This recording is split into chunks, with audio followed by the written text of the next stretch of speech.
is Niamh Robinson, who's a student at Nottingham University, as well as the editor-in-chief of the university's magazine, The Impact.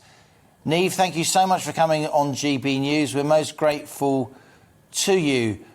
Are you surprised that we've had reports of young women being spiked in nightclubs, both via their drinks and now with needles? Or is this something that you're hearing about a lot? Firstly, thank you for having me on the show today. And unfortunately, I have to say, I'm really not surprised at all. This is something which has cropped up again and again, I think largely under the radar. And Impact magazine, who I work with at the university, have actually been investigating women's safety for a number of months now, because it's something that we realised was a real issue.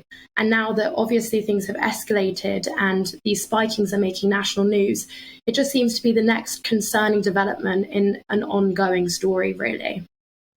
Do you know any women who have been affected by this? If you do, would you tell us their story? So personally, I can't say I know someone firsthand, but I've had a lot of young women, or those identifying as women, coming to me and telling me about friends and friends of friends who have had such experiences. One such story was a young woman who went out to a nightclub and she found herself suddenly, very, very unwell. Her friends realized that she was paralytic, and it was very unlikely that this was the result of her own alcohol consumption, as she was very measured with her drinks.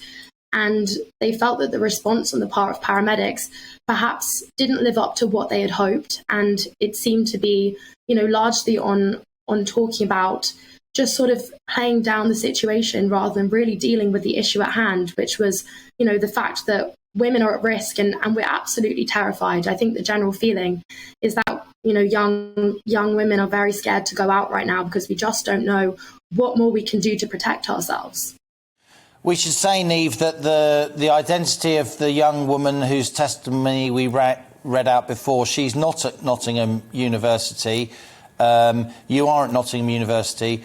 To what extent do you think universities are responsible? If you and your mates, you go out into the city where your university happens to be based, you're at a nightclub that's nothing to do with the university, while the university can provide, routine pastoral care and so on, isn't it down to the nightclub owners, their security, rather than the university authorities to protect you when you're in a nightclub?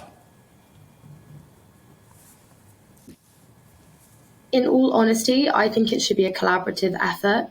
Whilst we're at university, we're under the care of the university institution, and I completely understand that nightclubs in town are outside of their remit, but the university is actually working closely with Nottinghamshire Police.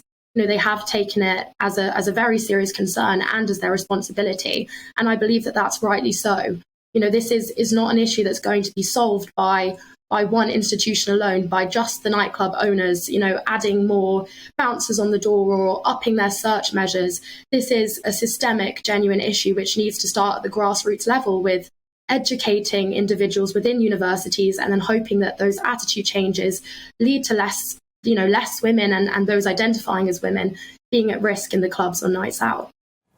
Sarah Crew, who is the National Police Chiefs Council lead for rape and adult sexual offences, has told MPs today that plainclothes police officers are likely to be deployed in nightclubs to combat this new form of spiking.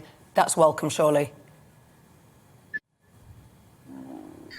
I mean, I think there are mixed feelings at the university about this, in all honesty.